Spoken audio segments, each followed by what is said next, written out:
Everybody. Hold on, let me mute this TV. Boop. Okay. So, I was going to do a couple of things. Haven't done a video in a while. Don't always know why. Can't tell you why I know this, but my mom has these guys. These Mercuries with 2 siege missiles and 4 strike missiles. The Strike System 3, Guidance Scrambler 3, Reactive Armor 3. If a hub does not have any fleets, she can take out 3 55s with a fleet of these and 1 large pinch. Now when you're working the second and the third 55, you really actually have to balance out your fleets as to which one's leading to balance the damage so you don't lose any of them. When the third one was done, they were all still alive, but they all might have had 2-3% life left on them. They were really almost all dead, and if you'd let any of them die earlier, then you wouldn't, they wouldn't have taken out the hub because they would have lost the firepower. But I was actually very impressed of how well they did. It was I think they take out they were taking out the 55s a little better than my M6s were, but my M6s only have the 2 siege missiles and then a whole lot of hailstorm, because I could take out the ships too very easily. And I think my evade is lower than hers. My evade's lower, my missile defense is lower, but I have ballistic defense in there, whereas she does not have ballistic defense, and she does not have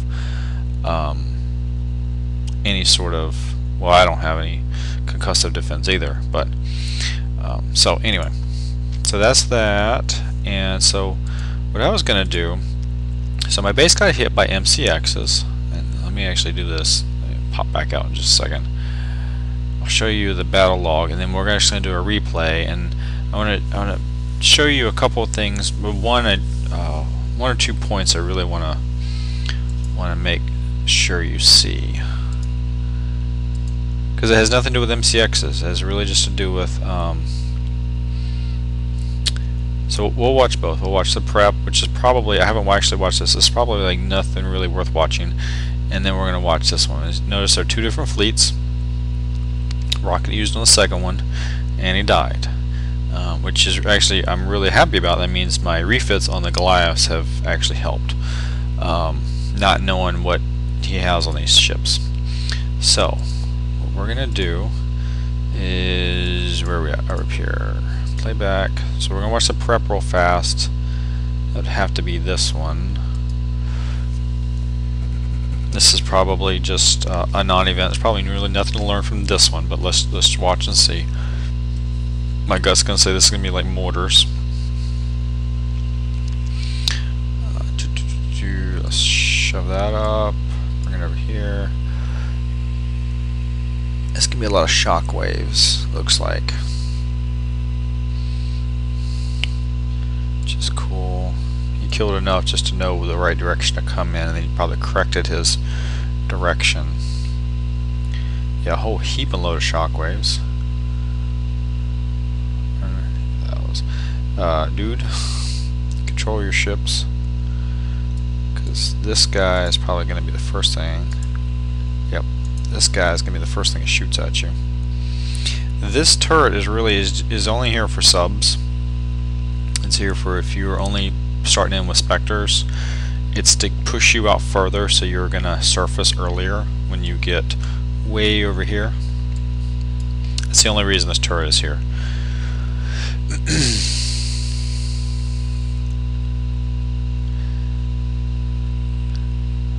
And only 2 shooting at this point. Yeah, so these 2 guys are gonna be shooting. These have got scramjets, so they're not as strong, but they help. So the amount of damage he's taking, he's probably got a sort of a mixed sort of thing going on here.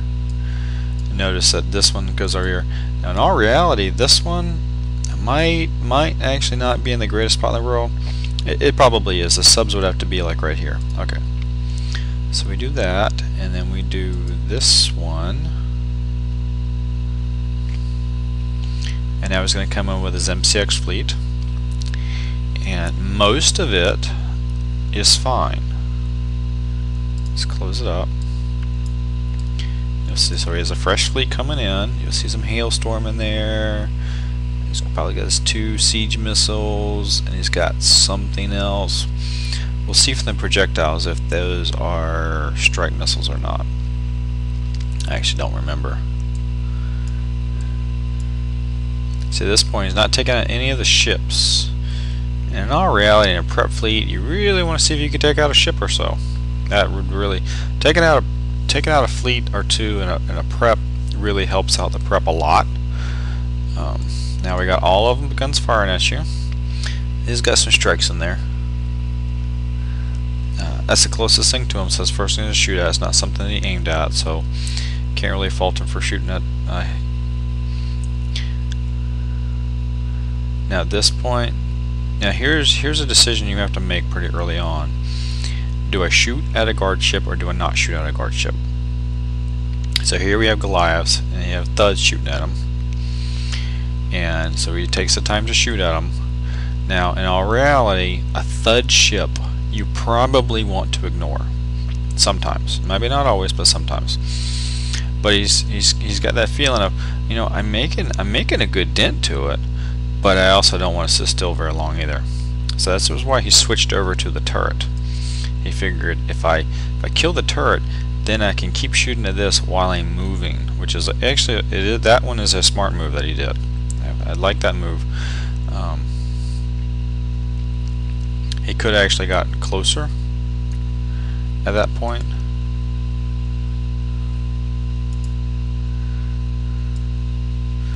So here's the part that I really have a problem with. What he's going to pinch. Not exactly what he's going to pinch, but what he's going to do about the fact that he pinched it.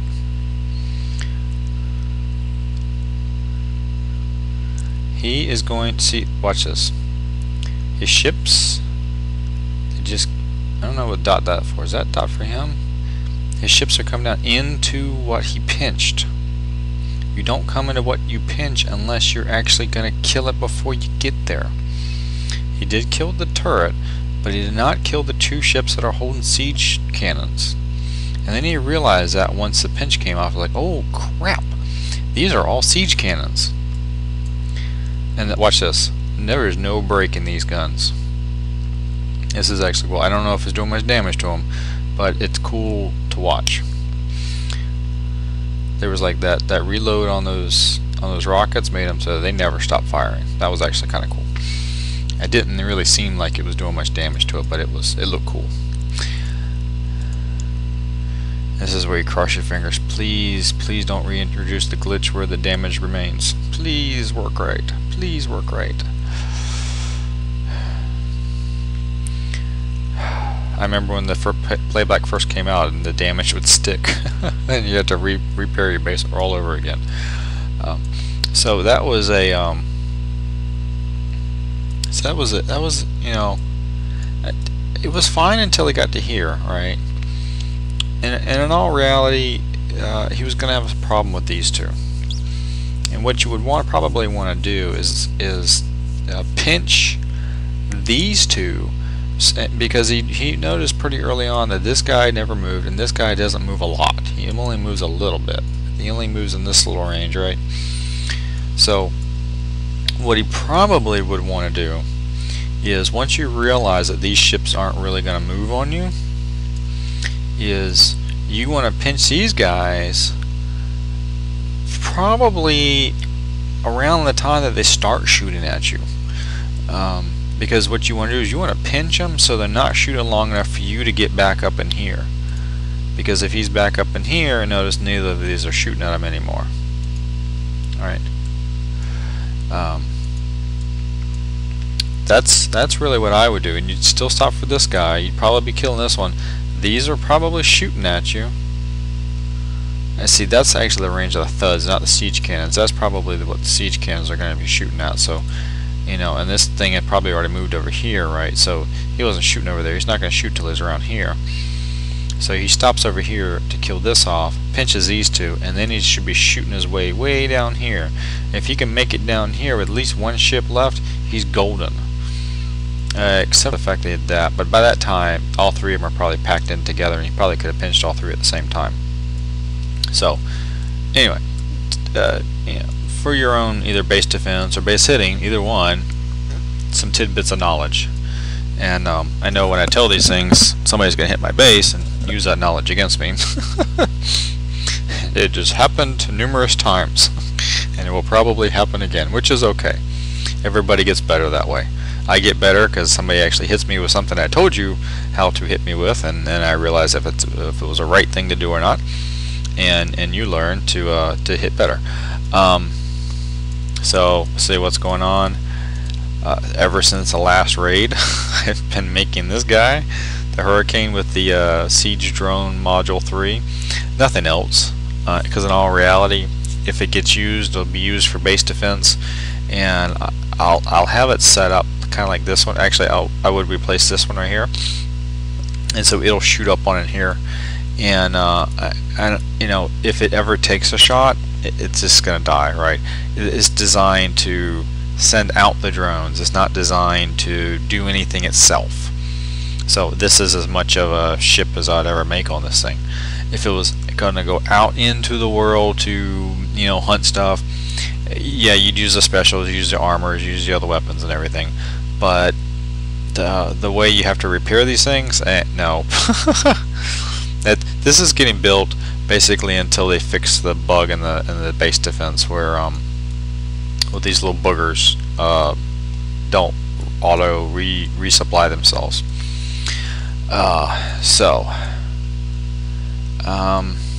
That's, you know, honestly, that's really all about what's going on.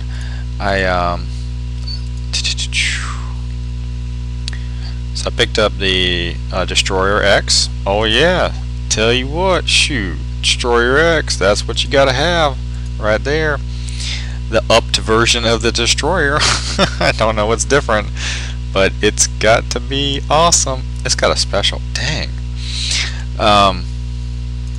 Let's see. I think I had all of these, and then we picked up. So the evade upgrade. That's actually an interesting upgrade. You can use this and Guidance Scrambler at the same time.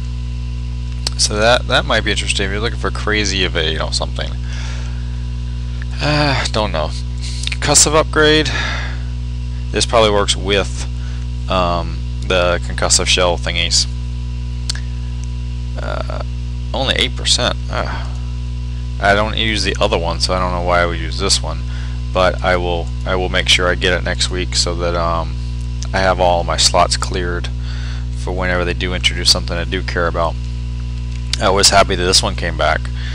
This one's actually a really good one. Alloy Armor MC3 is a really good one for bases, because if you have Hailstorm on your ships, then your explosive is covered, right? So what's left?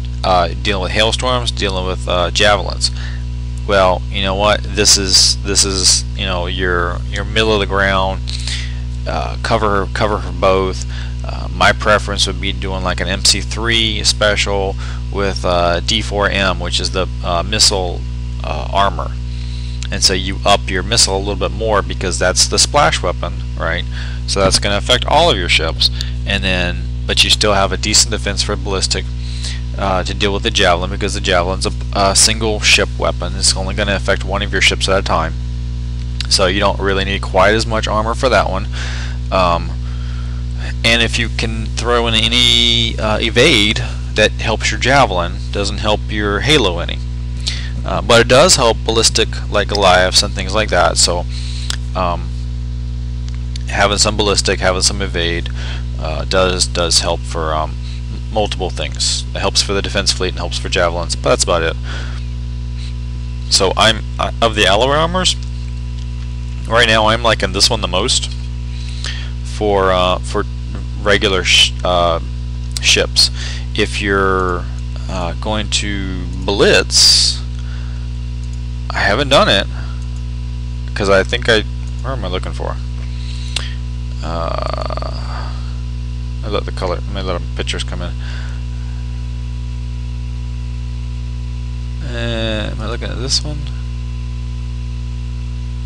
This one I think is actually pretty. Am I thinking of this one, or am I thinking of this. Do I have number 3 on this one? I do not have number 3 on this one. Has there ever been a number 3 on this one? But ballistic and explosive sound pretty interesting for a blitzing fleet, right? Because you want the explosives for these guys, which I've been told I say incorrectly, and so I don't know the right way to say this. And ballistics, siege cannons, javelins, you still have to deal with those when you're blitzing. So, you know, having that kind of mix, and then the armor being like the D4X. Is that the right one? Yeah, D4X, having the explosive defense armor to up your splash damage, because these are splash, and so I always want to up the one that's going to do splash damage on me. That's going to affect all of my ships. I'm not as worried about upping the one that is a single instance thing, right? The only exception to that is really like a siege cannon deal, and that's really where you're trying to figure out how can I pinch those, or how can I get rid of those ahead of time so they're not going to hurt me as bad.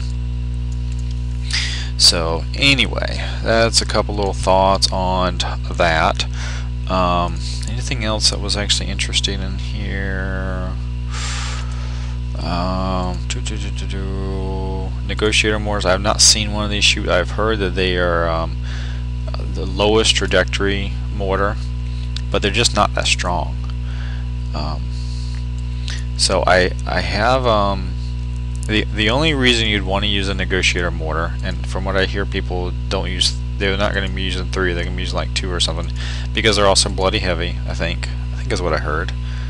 Yeah, they're a bit heavy for defense fleets to go with victory mortars. So to just totally overload Hailstorm. Now let me give you a little warning, and I've probably said it before in different ways. Not saying that does not work, because in all reality that can work very, very well. Here's the thing: you're pretty much these where'd it go? These new negotiator mortars.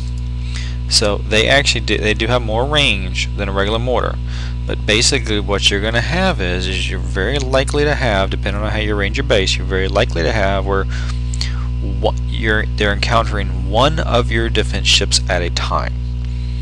So what you need to have is, this is probably not going to be your first ship, because you really don't want this one prepped. This one you want it to be there for the main attack. It needs to be far enough back so that when it starts firing, okay, you want a couple of conditions to take effect. When it starts firing, you want all VMs firing, and you really don't want that ship to be the ideal target. Okay, and what that really means is you really want it to where, even though it's in range, the people hitting your base are more focused on something else. Maybe it's a turret, maybe it's a different defense ship, but the idea of having mortars for a defend fleet is to overwhelm Hailstorm. You can't overwhelm Hailstorm in a really, really, really short amount of time, because mortars take a while to fly in the air. These are a little less than victory mortars, but you gotta give it a little bit of time. They gotta burn a little bit of time, and if you can manage your ship movement in such a way that you can make 2 of these be firing at the same time when somebody comes in the base, with all victory mortars firing, you have that much more of a chance of overwhelming their Hailstorm, and then actually causing a lot of damage. Because, you know, Halos hurt. They hurt because I can't do anything about them. Mortars hurt way, way more when they actually hit. Problem is, with a lot of ships, they just are never going to hit. So in all reality, this is a gun that can change that, but you gotta set it up right.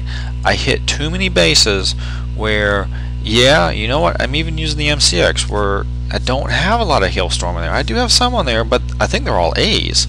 mean, it is not a heavy mortar kind of thing. They're just A's, right? It is not like a fleet of these where I have I only have 4 of these in a fleet, but I have 6 Hailstorm Bs across 4 ships. That thing can sit under a lot of VMs. That thing can sit under a lot of mortar and never take a shot. You know, really, that's like your extreme, right? And you still might not kill that, but if you can kill everybody else, you're going to be doing pretty good. So if you did a ship or 2, I probably wouldn't do more than like 2 ships with mortars, because the same rule applies. Either one, because they might kill off one, and then you need the other one. When the other one starts to fire, the same conditions apply. It needs to fire, and all VMs need to be firing, and they really need to target something else first. And if you're doing mortars, I would do AA armor, or I would do RA armor, or these alloy doohickey things that would have explosives and missiles, because those are really the 2 things that are going to hit you: explosives and missiles. You need to make it so that if they start firing at you, you're still going to be sitting around a while. Having a so let's give you an example of this base, right? So let's say, go away thing. Let's say the ship was right here. You know, maybe right here, actually having a bombard with extended range. You know, have one of these bombards, right? But back here, so that it's with the VMs and it's protecting the mortar ships. You know, that might be an idea. And yeah, another little hint, and I don't really understand this one all that well, but if you read the forums, you can kind of pick it up and learn it. But because this is not a square base, because everything is turned like 45 degrees, the math is not the same in all directions. And one of the things with bombards, it's true with other weapons too, but with bombards, if it's facing, I think if it's like here, facing down, it actually covers a longer range than if it's facing up. Something like that. There's an oddity, and it's the same issue with when they talk about snipeable bases, where certain directions actually take more land, they take more space than other directions. Same basic idea. It's the idea because it's turned, the math is not actually right on all 4 sides. It's not the same on all 4 sides. I've never really bothered with it too much to care. I think it's also the reason that sometimes in some angles and directions, the yellow gun. What the hell is a yellow gun? Howitzer. Sometimes if you set up your base just right and just the right angle, a howitzer actually can outrange certain guns that it normally shouldn't. And I think it has all to do because of the way the base is tilted and the math doesn't all come out just quite right. So anyway, that's basically all that's going on with me. I'm kind of just sort of hanging out, doing my thing. I did hit a base the other day. Let's see, and I failed. Let's see. Let me show you. Can't actually show you the base hit, but where did I go? Didn't I die? Ah, see, he even looked. He's like, no.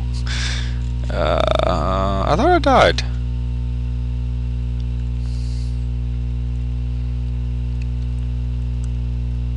No, not that one. Further back. Here I am. I died. This guy's base was fairly similar to mine. I didn't kill any of his Goliaths.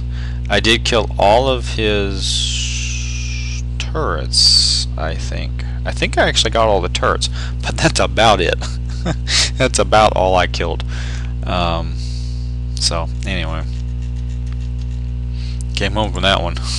And a pine box. So, anyway, I'll talk to y'all later. You know, have fun. Bye-bye.